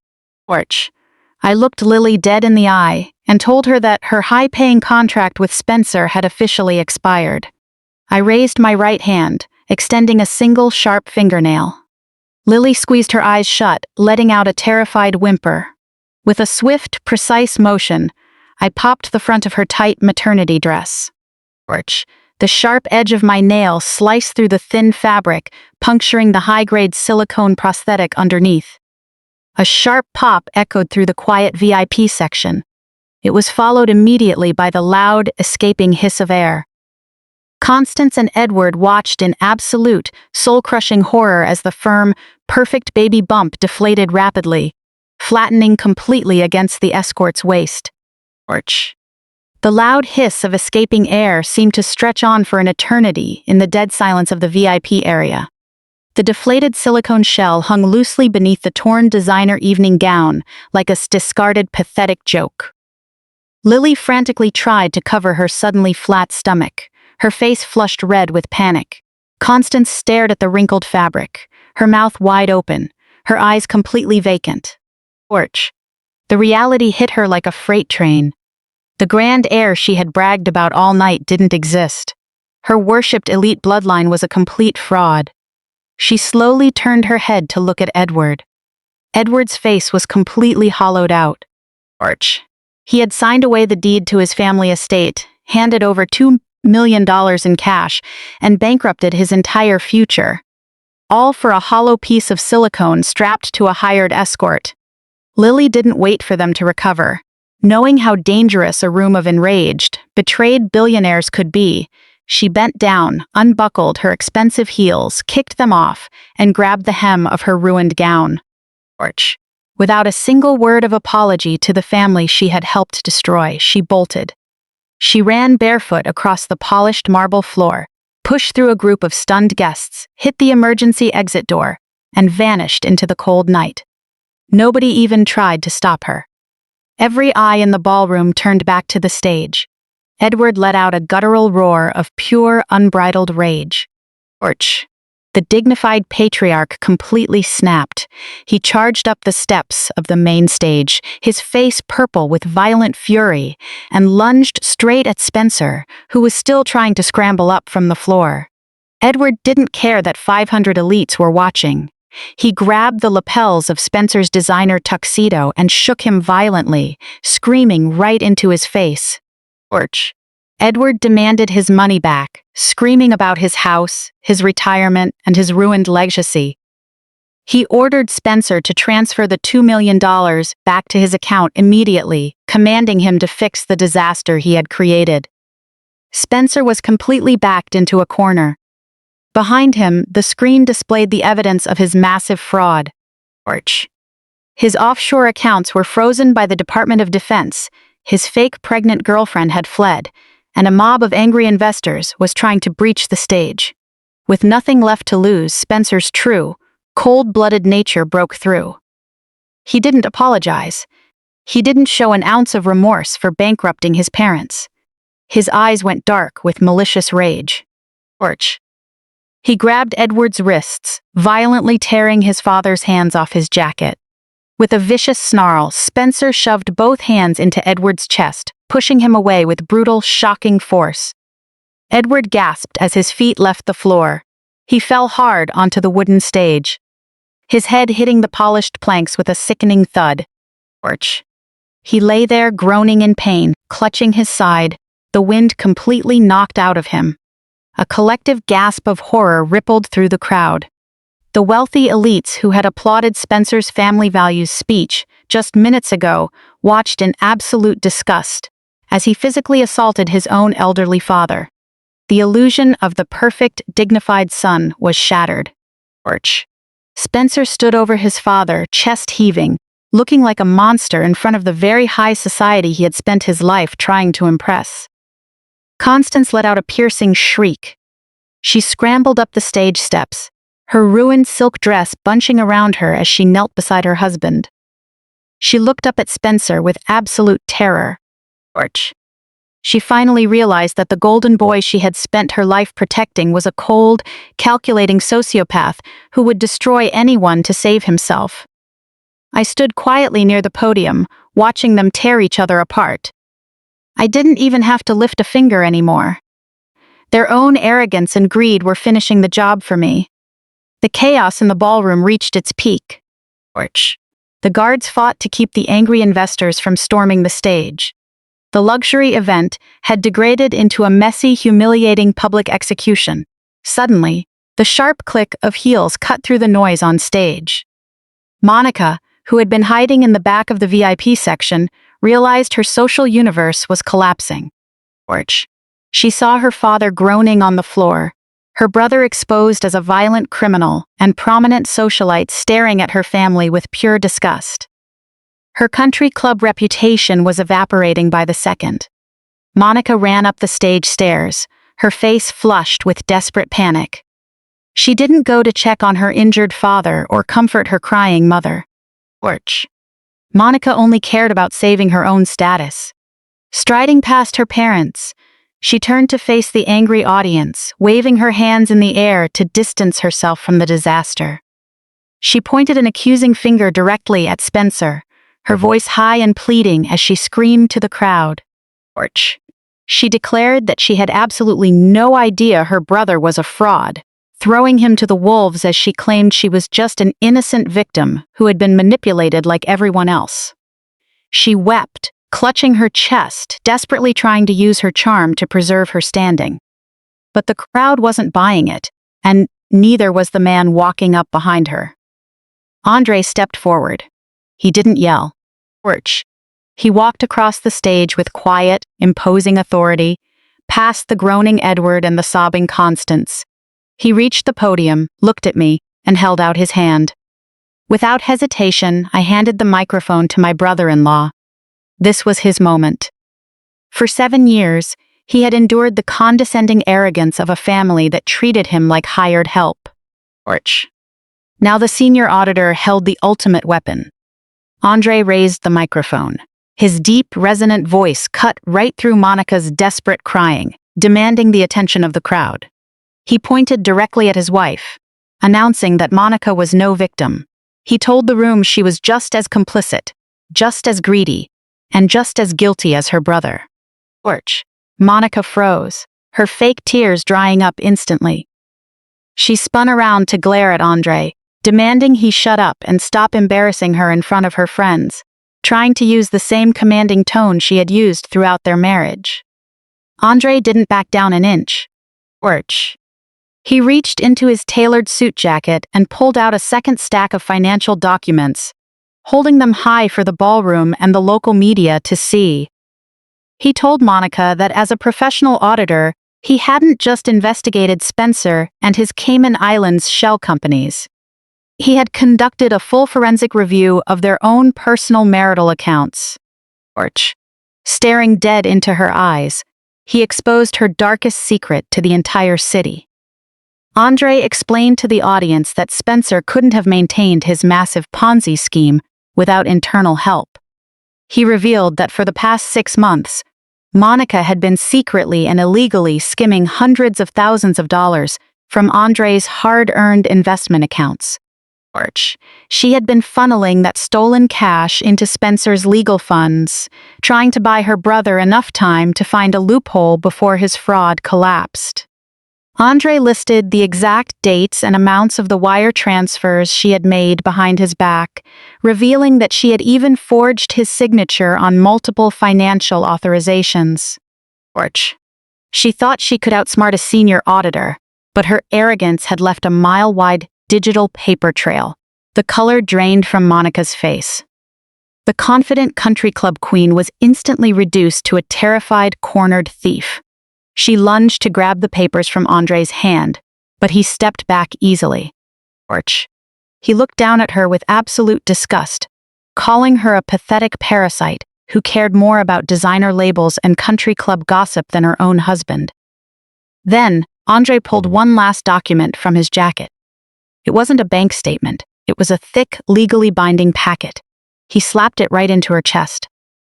Monica caught it instinctively, her hands shaking violently. Speaking into the microphone, Andre delivered his final verdict for the entire room to hear. He told her it was a fast-track divorce filing. He announced that he had frozen all her access to his remaining assets and locked her out of their shared home. He told her she was officially cut off, penniless, and facing major legal charges for domestic wire fraud. He told her he was finally free of her toxic family and suggested she find a very good criminal defense lawyer because she was going to need one. The flashbulbs of the media cameras lit up the stage like a lightning storm. Local reporters captured every single second of the spectacular downfall. Monica stared at the divorce papers in her shaking hands, her knees buckling completely. She collapsed onto the wooden stage, weeping uncontrollably in absolute despair. She looked toward the front row, desperately seeking comfort from the socialites she once ruled over. But those women simply turned away, looking at her with pure, unmasked disgust, completely exiling her from the elite circle she had bankrupted her marriage to protect.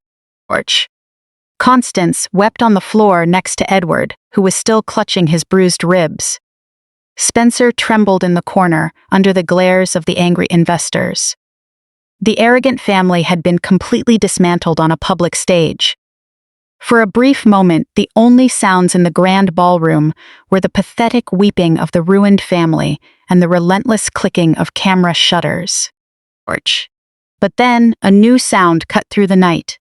It started as a distant wail, growing louder and more aggressive by the second. Heavy sirens pierced the hotel's high glass windows, and red and blue lights began reflecting off the crystal chandeliers surrounding the building.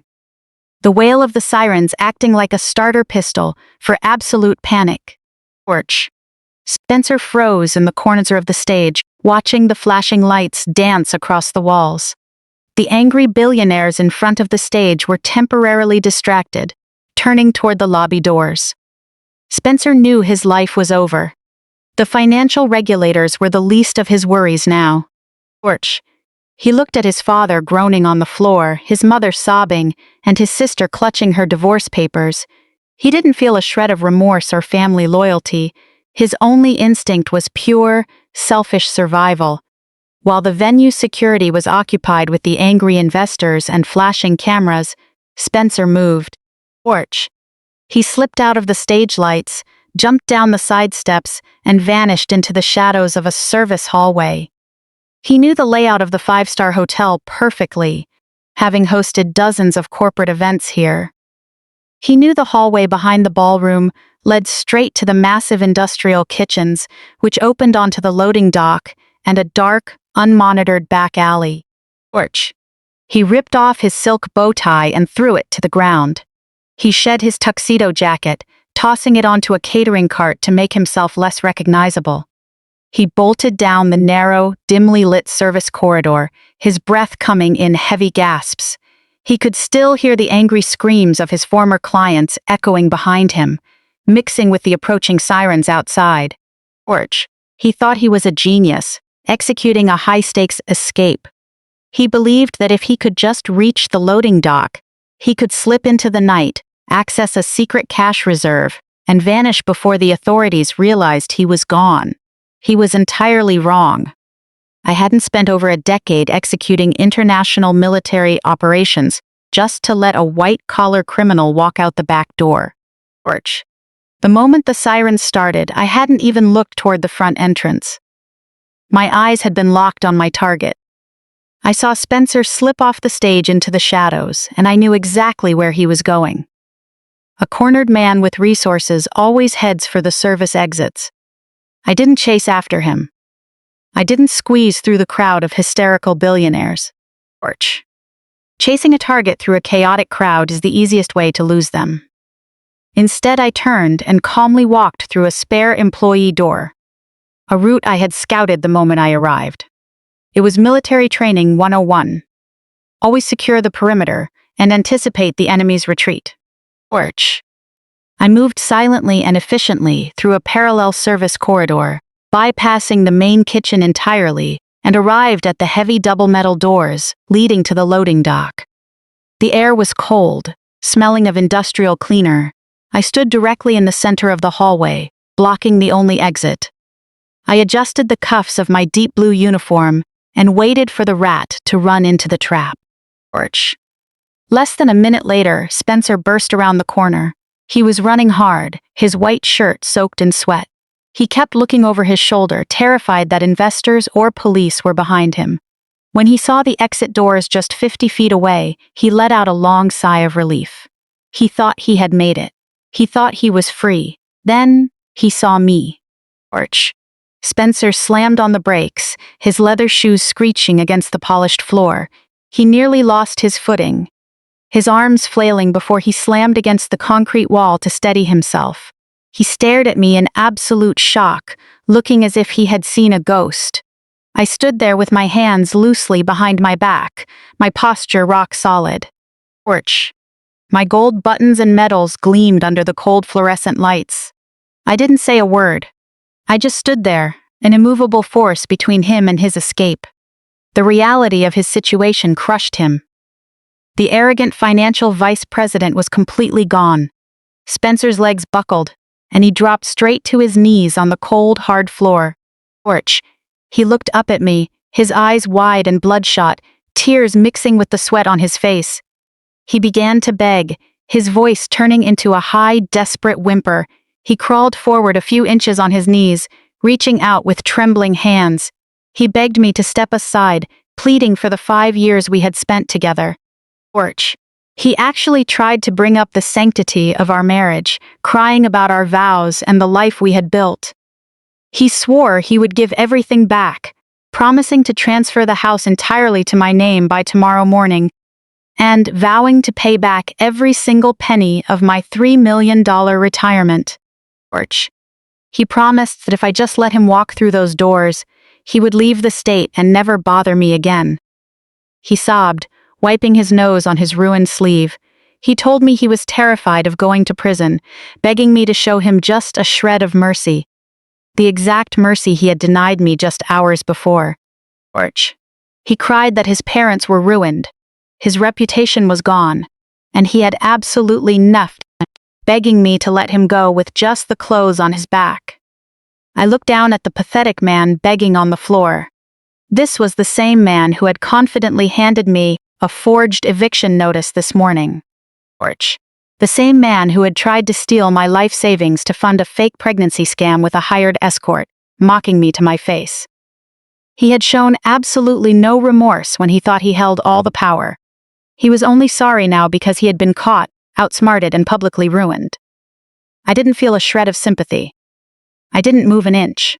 I looked at him, my eyes cold, my voice steady and quiet. Spencer, I said. This stopped being about my money a long time ago. This is federal. At that exact second, the heavy metal double doors behind me were slammed open with a deafening crash. The impact echoed violently against the concrete walls. I didn't flinch, and I didn't look back.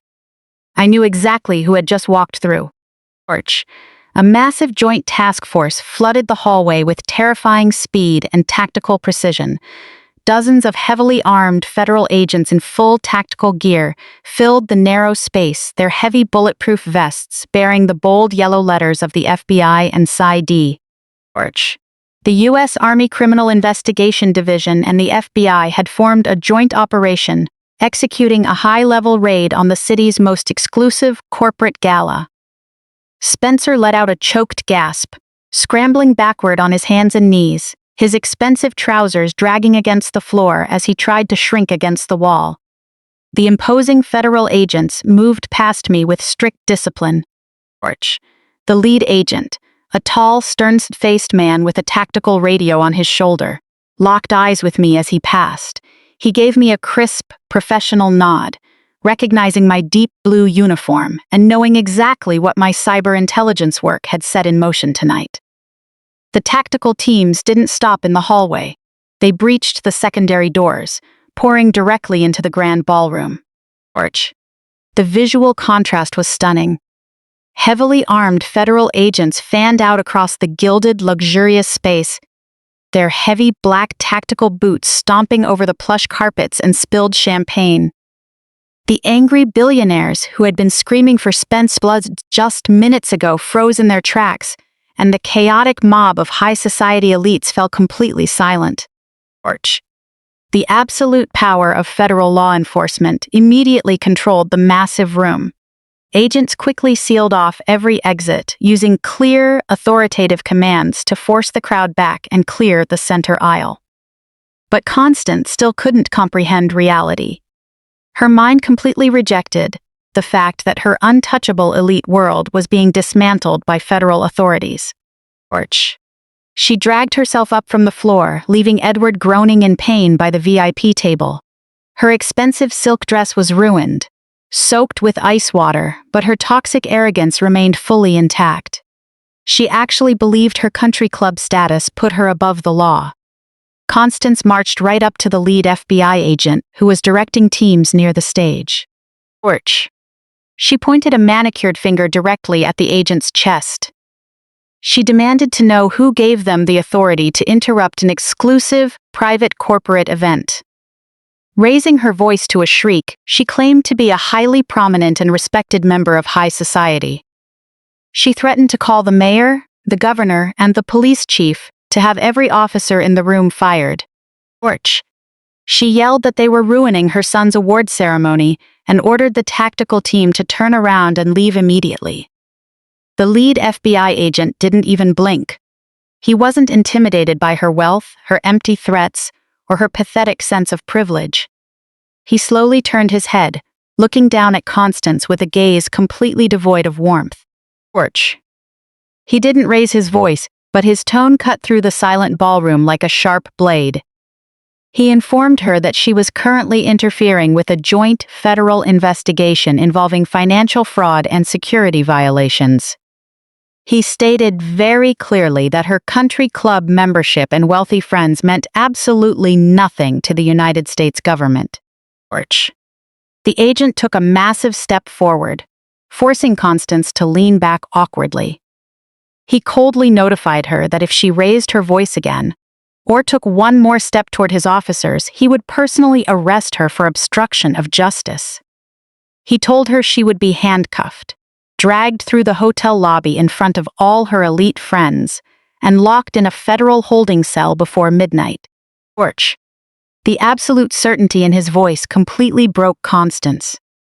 Her mouth opened and closed, but no sound came out. The matriarch of the elite family was instantly reduced to a terrified, shaking old woman. She slowly backed away, shrinking into the crowd of disgusted investors who wouldn't even look at her. With the ballroom fully secured, the lead agent turned his attention back to the primary target. He left the main stage and walked straight into the service hallway. I stood quietly, watching the final act of this operation unfold. Spencer remained trapped on the floor, having backed himself completely into a dark corner with his knees tucked tightly against his chest. He looked like a cornered rat. His designer shirt was soaked in cold sweat, and he buried his face in his trembling hands, sobbing uncontrollably. I took a slow, deliberate step to the side, clearing the path entirely. I looked down at my husband, feeling an incredible, overwhelming sense of absolute justice. The lead FBI agent walked straight up to Spencer, looking down at the weeping executive with immense scorn. The agent reached to the back of his heavy tactical belt. The sharp, unmistakable sound of clinking metal echoed against the cold concrete walls of the narrow corridor. The agent pulled out a pair of heavy, solid steel federal handcuffs, ready to deliver the final, devastating reality to Spencer. The sharp click of the heavy steel handcuffs locking into place echoed down the narrow service hallway. Spencer let out a high, desperate gasp as the lead federal agent roughly pulled his arms behind his back. The force of the movement caused the expensive fabric of his designer tuxedo jacket to rip right at the shoulder seam. Spencer tried to resist, instinctively relying on the wealth and privilege he had leaned on his entire life. He stammered incoherently, telling the armed agents they were making a massive jurisdictional mistake. He cried out that he was the vice president of a highly respected wealth management firm and demanded to contact his corporate legal team immediately. The lead agent didn't even blink. He pressed Spencer's face directly against the cold concrete wall, completely ignoring his pathetic protests. The agent told Spencer that his corporate lawyers couldn't save him now. He began reading Spencer his Miranda rights, his deep voice carrying absolute, unyielding authority. As the agent listed the initial charges, the billionaires and local politicians watching from the edge of the ballroom began to nod with cold satisfaction. The agent loudly announced that Spencer was being officially charged with massive wire fraud, interstate money laundering, and grand embezzlement of investor funds. He stated that the FBI had already seized all his domestic shell companies and server logs. Spencer pressed his cheek against the cold concrete, closing his eyes and letting out a ragged, desperate breath. He actually tried to negotiate with the federal tactical team. Sobbing, he promised he could return the money, claiming it was all just a white-collar misunderstanding. He shouted that he had no prior criminal record and that a judge would surely grant him bail tomorrow morning. He truly believed he could throw enough stolen cash at the problem to walk right out the courthouse doors. I stepped forward, moving directly into his line of sight, and looked down at the miserable, cornered fraud. I told him that if he thought he was only facing a slap on the wrist for white-collar crime, he was completely delusional. The lead agent turned Spencer around, forcing him to look directly at my uniform. The agent leaned in close, his voice dropping to a low, intimidating growl. He told Spencer that while defrauding civilian investors was terrible, his fatal mistake was targeting the United States military. The agent proudly announced the final and most devastating charge. He stated that Spencer was facing federal prosecution for severe violations of the Service Members Civil Relief Act. Spencer looked up, his bloodshot eyes darting back and forth in pure confusion. He had spent his entire career studying corporate tax loopholes, completely ignoring federal military law. I explained it to him myself, making sure every listening elite in the venue could hear. I told Spencer that conspiring to forge a deed and attempting to steal the primary residence of an active duty officer while they were serving the country was absolutely not a simple civil dispute. It was a severe federal felony. I explained that under the strictly enforced terms of the Service Members Civil Relief Act, attempting to financially ruin and illegally evict a deployed service member triggered an automatic extreme federal response. The lead agent nodded in agreement. Locking eyes with Spencer, he delivered the ultimate hammer blow. He told the weeping executive that because he intentionally targeted a senior cyber intelligence officer and attempted to launder her combat pay-through nodes on an international surveillance watch list, his actions had been classified as a direct threat to national security. The agent coldly informed Spencer that there would be no bail hearing tomorrow morning. There would be no high-paid defense lawyers arranging a comfortable settlement. The federal indictment mandated immediate, non-bailable detention, sending him straight to a maximum security federal prison. Those words completely shattered Spencer. The last remnants of his arrogant country club ego instantly evaporated. The untouchable financial titan was gone, replaced by a terrified, helpless infant. His knees buckled completely, and the federal agents had to hold him up by his arms to keep him from collapsing onto the floor. Spencer threw his head back, letting out a horrific, piercing shriek. He completely lost his mind, struggling weakly in the hands of the tactical officers as his expensive shoes slid across the floor. He looked wildly past the wall of federal agents, locking his eyes onto his mother. He began to cry hysterically, deep, ugly sobs tearing through his chest. He screamed Constance's name, begging his mother to save him, to call the mayor, to do anything to stop them from taking him away. He wailed that he could never survive in a federal prison, begging her to rescue him. But Constance couldn't save him. She couldn't even save herself.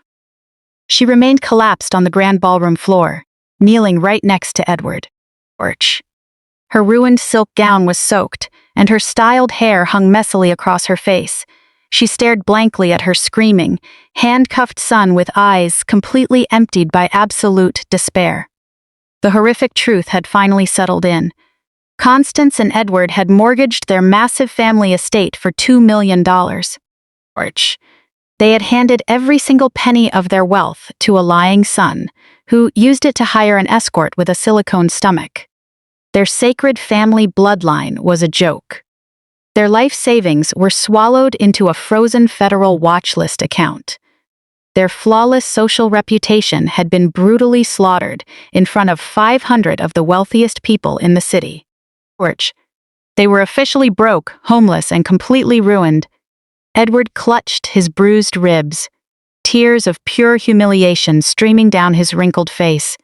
He let out a low, mourning sob, finally realizing that his greed and his endless cruelty toward me had cost him everything he cherished in this world. They had spent 5 years treating me like a lesser being, and now they were left weeping on the floor, completely and irreversibly destroyed. The federal agents didn't give Spencer another second to beg. The lead agent gave a brief command, and the tactical team began dragging Spencer down the service hallway toward the loading dock exit. Spencer kicked and screamed, crying out for his parents as his voice echoed off the concrete walls.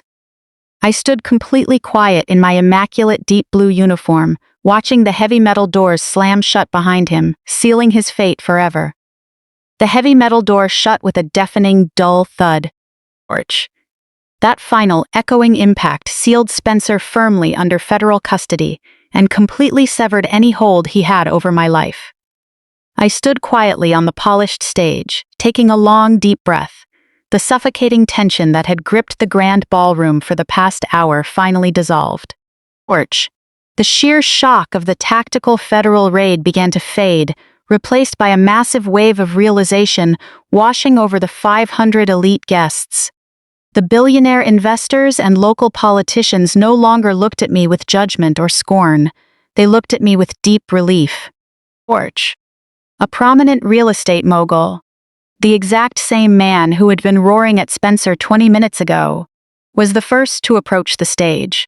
He walked straight up to the steps, extending his hand to Andre. He gripped my brother-in-law's hand firmly, his voice filled with genuine gratitude. Porch. He thanked the brilliant senior auditor for risking his own standing to expose a highly dangerous financial predator. He told Andre that his forensic audit had just saved dozens of local businesses from absolute bankruptcy. The other wealthy guests quickly followed suit. A long line formed at the base of the stage. Porch. Men and women in expensive evening wear stepped forward to shake Andre's hand, offering their personal business cards. For 7 long years, Andre had been treated like a second-class citizen by his arrogant wife and her pretentious family. They had routinely mocked his public university background and dismissed his professional skills. Porch. Now, the wealthiest and most powerful people in the city were lining up, begging for his financial consulting services. Andre stood tall, accepting their praise with the quiet, dignified grace he had always possessed. The shipping tycoon from the front row turned his attention to me. He looked at my deep blue uniform and the commendations on my chest, reaching out to give me a firm handshake. Porch. He thanked me for my service to the country and praised the tactical brilliance required to freeze the offshore routing network before their stolen money could vanish into the Cayman Islands. He told me I was a true protector, both on the international battlefield and right here at home. Porch. While Andre and I were surrounded by grateful investors, a very different scene was unfolding just a few feet away at the ruined VIP table. Constance and Edward remained slumped on the floor, paralyzed by the reality of their catastrophic financial ruin. Edward clutched his ribs, staring blankly at the ceiling. Porch. Constance tried to force herself up, desperately wanting to cling to the last remnants of her high society persona. She grabbed the edge of the table, standing on trembling legs as she tried to smooth down her water-damaged silk dress. She saw the general manager of the luxury hotel approaching, flanked by 2 security guards. Porch. Constance immediately tried to give him orders, demanding he prepare the presidential suite and bring a bottle of their most expensive wine so they could recover from this terrible misunderstanding. The manager didn't bow, and he didn't apologize. The usual warmth reserved for the city's elite was completely gone from his face. Porch. He stopped a few feet from Constance, holding up a small electronic payment terminal. He coldly informed her that federal authorities had just frozen all corporate and personal accounts tied to Spencer's wealth management firm. The manager stated that he had just tried to run the black card. Constance kept on file for the evening, and the transaction was completely declined. Porch. Constance gasped, her eyes darting wildly around the room. She demanded he run it again, screaming that she was a prominent member of the state's top country club. The manager didn't even blink. In a flat, uncompromising tone, he told her that her family was officially bankrupted and no longer welcome on the premises. Porch. He instructed the 2 guards to escort Constance and Edward out of the building immediately. Edward didn't even try to fight. The broken patriarch slowly dragged himself up from the floor, his shoulders hunched in total defeat. He knew they had nothing left. They had mortgaged their multi-million-dollar estate and handed it to a fraud who used it to hire an escort. Porch. The bank would foreclose on their house by the weekend. They were completely homeless. Constance looked toward the socialites she once ruled over, silently begging someone to step in. The wealthy women simply turned away, whispering to one another in pure disgust. The elite circle she had worshipped her entire life was permanently closed to her. Porch. The guards placed their hands on Constance and Edward's arms, guiding the weeping, bankrupted couple straight down the center aisle. They were marched out the hotel doors, discarded into the cold night, as absolute social outcasts. I turned my gaze toward the back of the VIP section. Monica sat completely alone at a small cocktail table. Porch. Her expensive makeup was ruined by tears, and her designer dress suddenly looked incredibly cheap. In her hands, she clutched the thick packet of fast-track divorce papers Andre had handed her. She looked up, her red, swollen eyes searching for her husband. She wanted him to come comfort her, to rescue her from the humiliating collapse of her toxic family. Andre didn't give her a single glance. Porch.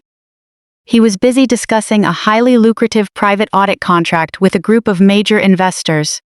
Monica buried her head on the table, weeping into her arms, completely isolated and utterly destroyed by her own endless greed. Standing on the stage, I took one last look around the ballroom. The people who had tried to steal my house, my life savings, and my dignity had been completely eliminated. Porch. I didn't need to walk over and gloat. I didn't need to scream or insult them while they wept. The overwhelming weight of federal law and the natural consequences of their own staggering arrogance had done all the heavy lifting for me.